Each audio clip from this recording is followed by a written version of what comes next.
خوشی منانے کی بات تو نہیں ہے، یہ تو 1 سال کم ہو گیا میری زندگی میں سے۔ میں اپنی قبر کے 1 سال اور قریب چلا گیا، اور کسی کا کچھ پتہ نہیں کب اس کا وقت ختم ہو جائے۔ ایک دن اس کا الٹ ہو جائے گا، بچتے بچتے مر جائے۔ کتنے نوجوان کیا بوڑھے کیا موبائل سے کھیل کھیل اپنی زندگی برباد کر رہے ہیں، گیموں میں زندگی برباد کر رہے ہیں، چیٹنگ میں زندگی برباد کر رہے ہیں۔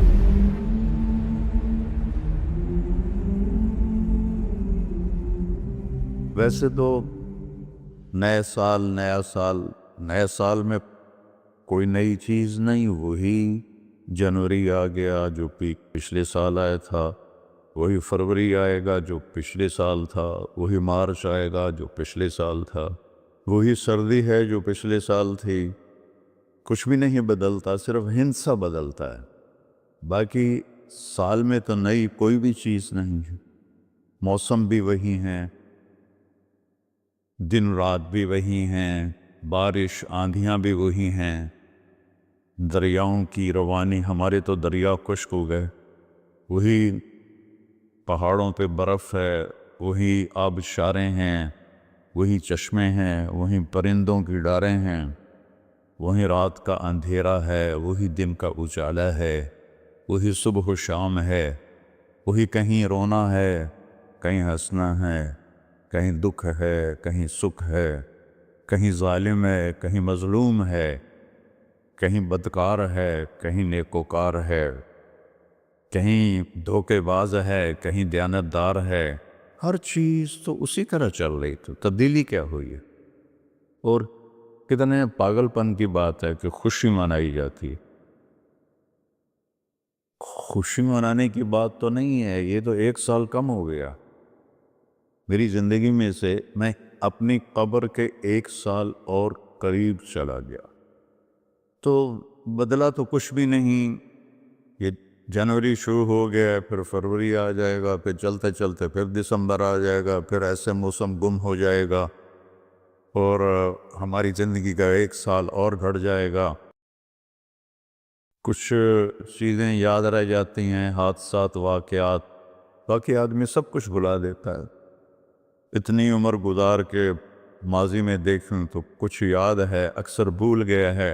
البتہ پچھلے سال کا جو میرے بیٹے کی وفات کا حادثہ ہے، وہ شاید مجھے موت ہی بھلائے گی، اس سے پہلے تو بھولنے کا کوئی شکل نظر نہیں آتی۔ اس کا وقت تھا، وہ چلا گیا۔ تو 2023 تو میری زندگی میں ہمیشہ ہی مجھے دکھ دیتا رہے جب تک میری زندگی باقی ہے۔ تو وقت ایک بہت بڑی دولت ہے۔ جن جن چیزوں سے وقت پیدا ہوتا ہے، اللہ نے سب کی قسم اٹھائی ہے۔ ہر وہ چیز جو وقت کے بننے میں استعمال ہو رہی ہے، اللہ اس کی قسم اٹھا رہا ہے، یہ بتانے کے لیے کہ یہ جو سانس ہے نا، اب یہ کبھی واپس نہیں آئے گا۔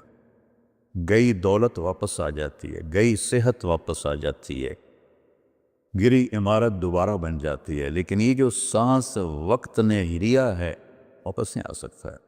دن اور رات کتنے بڑے ڈاکو ہیں کہ علل اعلان ہماری زندگی کو کھاتے جا رہے ہیں، کھاتے جا رہے ہیں، کھاتے جا رہے ہیں۔ کوئی ہمارے 100 روپے جیب سے نکالے تو ہم کہتے ہو یہاں جمعے میں آ جاتے ہیں جیب کترے، وہ موبائل نکالتے ہیں، اور جی میرا موبائل نکل گیا، ذرا ہوشیار بھی رہنا، پتہ نہیں آئے نہ بیٹھے ہوئے تو وہ میرا موبائل نکل۔ لیکن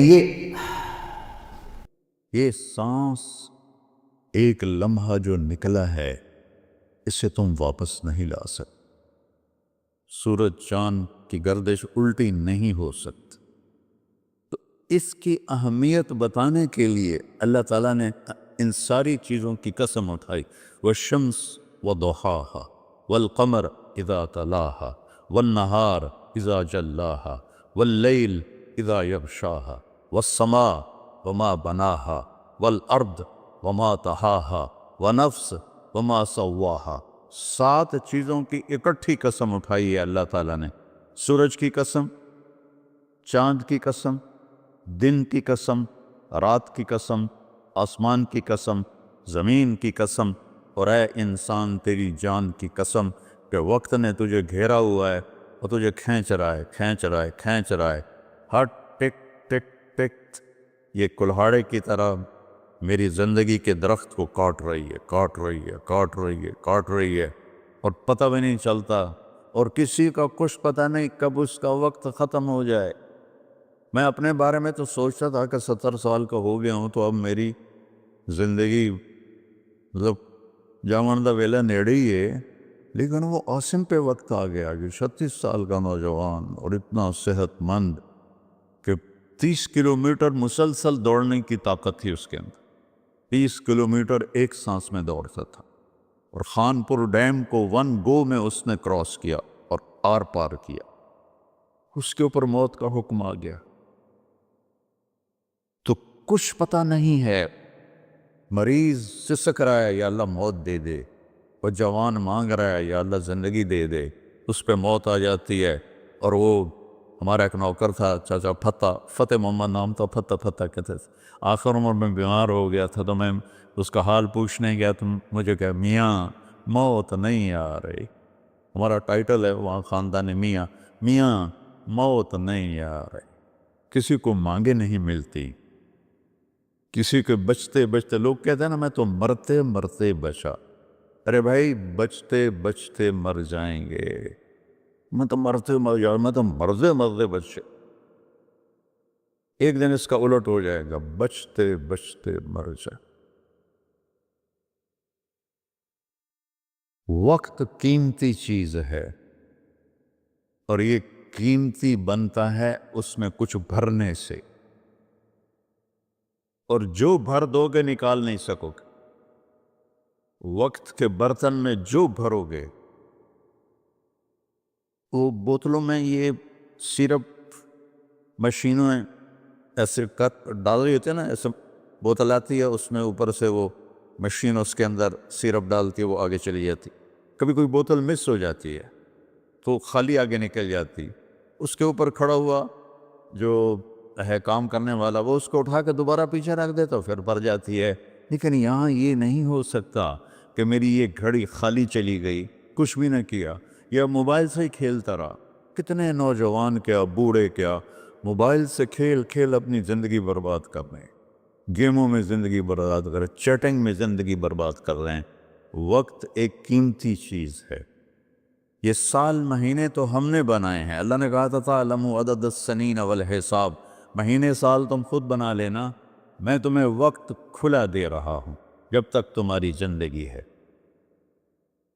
17 ہجری میں حضرت عمر رضی اللہ تعالیٰ عنہ کی حکومت تھی، ابو موسیٰ اشعری رضی اللہ تعالیٰ عنہ یہ گورنر تھے بصرہ کے، تو انہوں نے خط لکھا کہ امیر المومنین آپ کے خط آتے ہیں، نہ پتہ ہوتا ہے یہ کب نافذ ہونا ہے اور نہ پتہ ہوتا ہے یہ کب ختم ہونا ہے، تو ارخ لنا، تو ہمارے لیے کوئی کیلنڈر بنائیے۔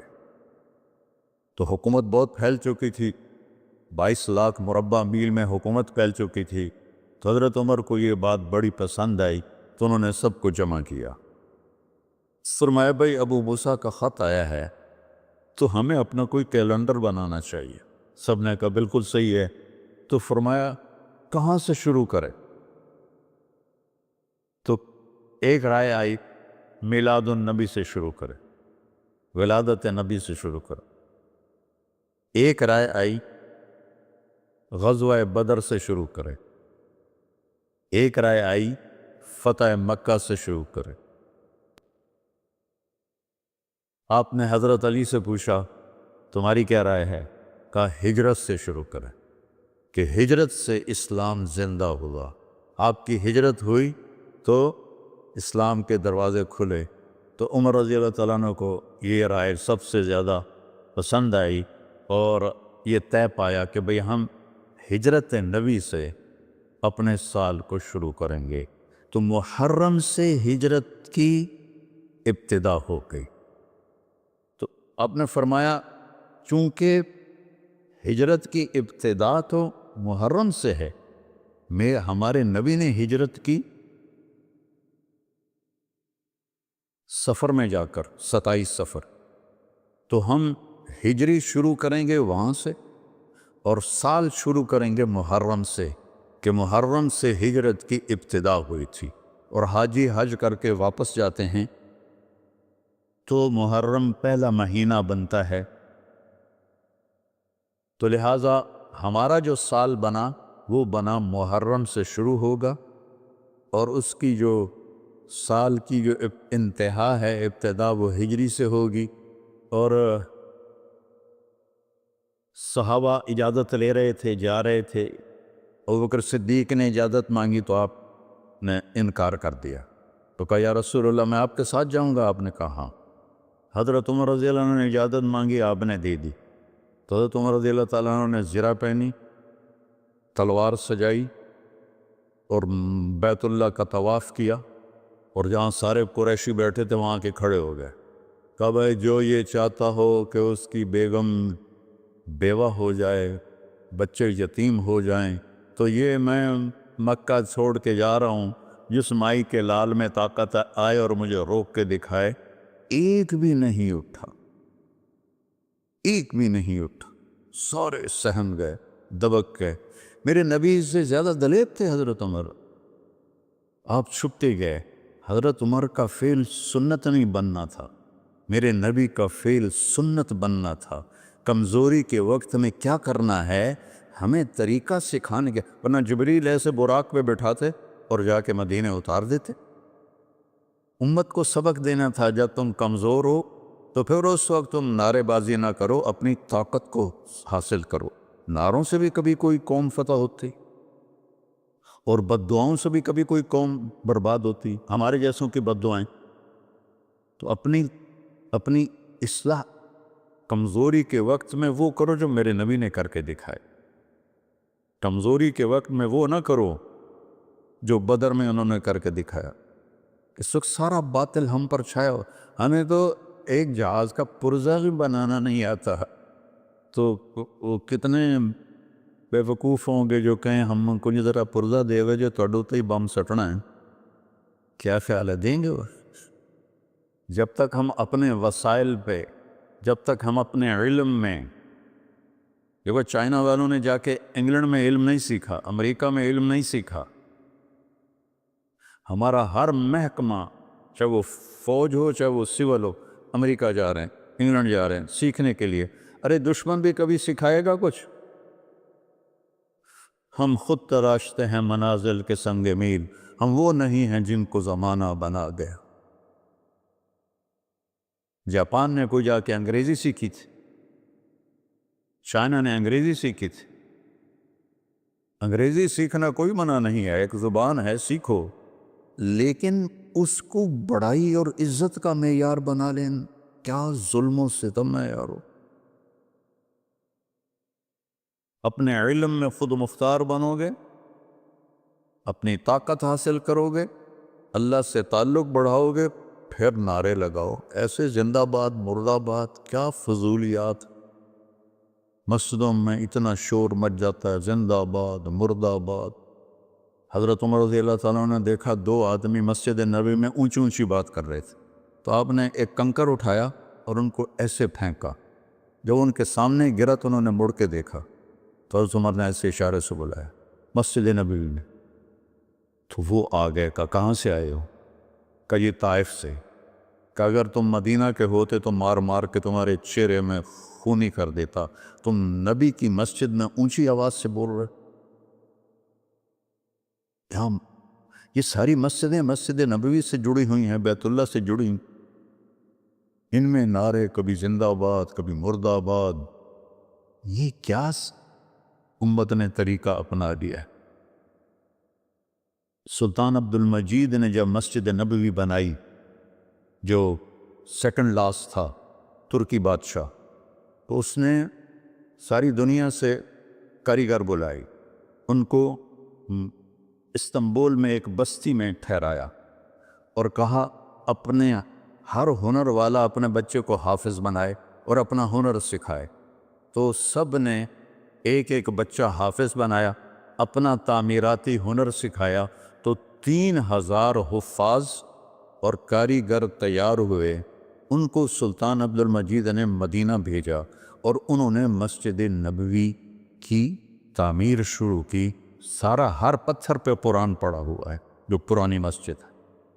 اور جب کوئی پتھر رکھتے تھے اور وہ تھوڑا بڑا ہوتا تھا، اس کے مطابق نہیں ہوتا تھا، تو وہ نشان لگاتے، اور وہاں بھی تراش سکتے تھے تیشے کے ساتھ، نشان لگاتے۔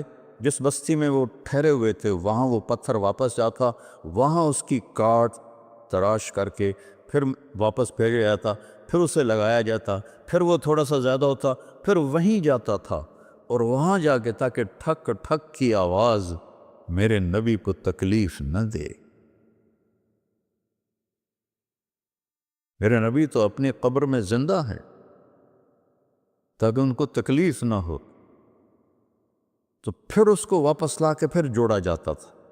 ایسے ہی بیت اللہ بنا، وہ جو پرانا اب انہوں نے گرا کے نیب کر دیا، تو ہر پتھر پہ قرآن پڑھا گیا ہے، ہر پتھر پہ، اور مسجد کا ادب ایسا تھا۔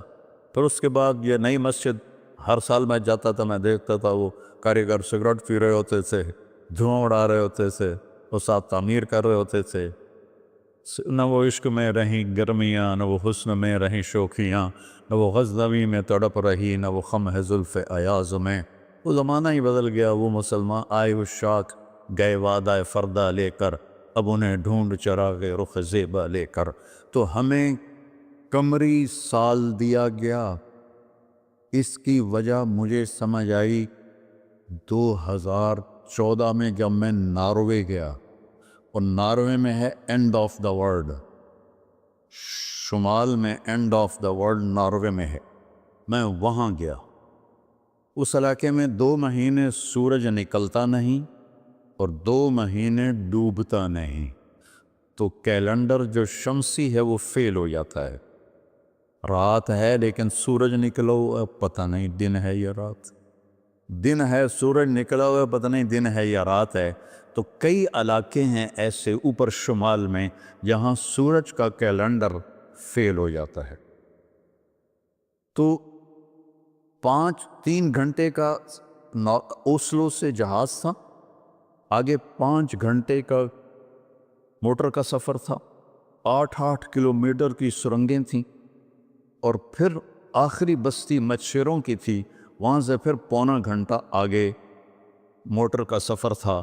تو جب ہم وہاں پہنچے تو وہ جون جولائی سورج ڈوبتا نہیں، 1 اگست کو ڈوبنا شروع کرتا ہے، اور ہم 4 اگست کو پہنچے، اور شروع میں بس 1 تاریخ کو ایسے ڈوبتا ہے ایسے نکل آتا ہے، پھر 2 کو تھوڑا سا وقفہ کرتا ہے، 3 کو تھوڑا سا وقفہ کرتا ہے، 4 اگست کو 20 منٹ کی رات تھی، چونکہ میں 4 اگست کو کیوں مجھے یاد ہے، 4 اگست کو 20 منٹ کی رات، اور ہم وہاں پہنچے تو ابھی ہم نے مغرب بھی پڑھنی تھی، عشاء بھی پڑھنی تھی، اور سورج نکلنے سے پہلے فجر بھی پڑھنی تھی۔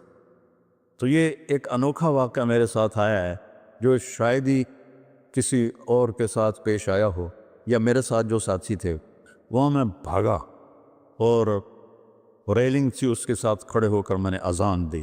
مجھے اللہ کی مخلوق کو 2 دفعہ دیکھ کے ہیبت طاری ہوئی۔ ایک ماؤنٹ ایورسٹ کو دیکھا کہ وہ پوری طرح ننگا تھا، چوٹی خالی تھی، دیکھ کر میں بالکل گم ہو گیا، جس کے تیر اتنے بڑے ہوں وہ اللہ کتنا بڑا ہوگا۔ اور ایک وہ جب میں اینڈ آف دی ورلڈ پر پہنچا تو اس کا وہ منظر دیکھ کے میں گم ہو گیا۔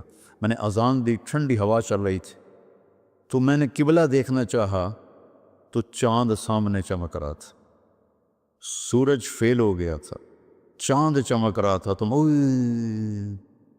آج سمجھ میں آیا کہ اللہ نے ہمیں چاند کا کیلنڈر کیوں دیا ہے، کہ میرا نبی سارے زمانے کا نبی ہے۔ جہاں سورج نہیں نکلتا اور جہاں سورج کئی مہینے نہیں ڈوبتا، اگر وہاں کوئی مسلمان ہیں تو دن رات کا حساب کیسے لگائیں گے؟ چاند کو دیکھ کر۔ میں نے چاند دیکھا، واہ واہ اب یہ رات کھڑی ہے، تو وہ قبلہ فٹ کیا، مغرب کی نماز پڑھی۔ مغرب عشاء اکٹھے پڑھنا تو مسافر کے لیے جائز ہے باقی ائمہ کے نزدیک، تو پہلے مغرب پڑھی، پھر عشاء پڑھی، پھر ساتھ ہی میں نے فجر کی اذان دی۔ ہاں عشاء پڑھی، ایک وتر پڑھنا بھی سنت ہے، تو میں نے کہا بھائی آج ہکو وتر پڑھو کدیں فرض نہ نکل جاوے، تو ایک وتر پڑھا، پھر میں نے فجر کی اذان دی، ٹک ٹک ٹک ٹک 2 سنتیں پڑھی، پھر والعصر انا اعطینا سے میں نے فرض نماز پڑھائی، اور بیٹھے تھے کہ سورج آ کے السلام علیکم. تو وہاں جا کے مجھے یہ بات سمجھ میں آئی کہ اللہ نے ہمیں چاند کا کیلنڈر کیوں دیا ہے. یہ کہیں بھی ناکام نہیں ہوتا، کہیں فلاپ نہیں ہوتا. سورج کا کیلنڈر کتنی جگہ ہیں دنیا میں جہاں فلاپ ہو جاتا ہے، ناکام ہو جاتا ہے. تو یہ ہمارے نبی کی عالمی نبوت کی ایک دلیل چاند کا نظام شمسی بھی ہے. تو بھائیو، میں بہت ساری باتیں وقت کے متعلق بتا گیا. کہنا تو یہ تھا کہ ہندسہ بدلا ہے تو اپنے آپ کو بھی بدلیں، توبہ کریں اپنے رب کی بارگاہ میں اور گناہوں سے توبہ کریں. پتہ نہیں کب عاصم کی طرح کس کو موت اٹھا کے لے جائے. تو نہ جانے بلا لے پیا کس گھڑی، تو کیا کیا کرے گی کھڑی دن کے دن. نہ جانے بلا لے پیا کس گھڑی، پتہ نہیں کب موت کا ڈنکا بج جائے. تو بھائیو، اس سے پہلے توبہ کرو، اپنے رب کی بارگاہ میں جھکو، فرائض ادا کرو، 5 نمازیں پوری پڑھو، جھوٹ نہ بولو، سچ بولو، دھوکہ نہ دو، دیانتداری سے چلو، بدکاری نہ کرو، نکاح کرو، یہ نشے نہ کرو، حلال پیو، حلال کھاؤ، حرام نہ کماؤ، حلال کماؤ. ماں باپ زندہ ہیں تو ان کے آگے اف بھی نہ کرو. بیوی بچوں سے حسن سلوک رکھو، روب جمانا نہیں. ماں باپ سے کہتا ہوں، اولاد کی عزت کرو، اولاد کو عزت دو، انہیں ڈانٹ ڈپٹ سے نہ چلاؤ، پیار سے چلاؤ. اولاد سے کہتا ہوں، ماں باپ کے آگے اف بھی نہ کرو کہ وہ تمہاری جنت ہیں، وہ تمہاری جنت کے دروازے ہیں. اور اپنی کمائیوں میں حلال رکھو. ایک دوسرے سے لڑے ہوئے ہو تو صلح کر لو، کہ اللہ پاک کو آپس کا لڑنا بالکل پسند نہیں ہے. اور اب یہ سیاست کا بازار گرم ہو رہا ہے، یہ نہیں منافقت ہے، منافقت کے سوا کچھ نہیں ہے. اس سے دور ہی رہو تو اچھا ہے. اور اگر کہیں کوئی سیاست کا کسی کو شوق ہے تو پھر اپنے مخالف کی بدخوئی نہ کرے، اس کی برائی نہ کرے، اس کو گالیاں نہ دے، اس کو برا بھلا نہ کہے، ورنہ اپنی آخرت خراب کرو گے. یہ ایم پی ایم این اے ٹکے ٹکے بک رہے ہیں تو ان کی کیا حیثیت؟ آج کل کے وزیروں کو کون پوچھا؟ وزیر اعظم کو کوئی نہیں پوچھتا، تو وزیروں کو کس نے پوچھنا؟ جب میں لاہور پڑھتا تھا تو مغربی پاکستان ہوتا تھا ایک صوبہ، اور اس کا گورنر تھا امیر محمد خان اکیلا، اور پورے مغربی پاکستان کے 11 وزیر. ان کا روب بھی تھا، ان کے پاس پاور بھی تھی، ان کا پروٹوکول بھی تھا، وہ دیانتدار بھی تھے. کیا کریں؟ اپنے اوپر ہی روئیں، آنسو بہائیں. تو بھائی توبہ کرتے ہو سارے؟ کہو میرے ساتھ، یا اللہ میری توبہ. پھر کہو یا اللہ میری توبہ. پھر کہو یا اللہ میری توبہ. انشاءاللہ ہماری توبہ قبول ہوگی. اور اگر کبھی ٹوٹ جائے پھر توبہ کر لینا، اللہ پھر معاف کر لے گا انشاءاللہ.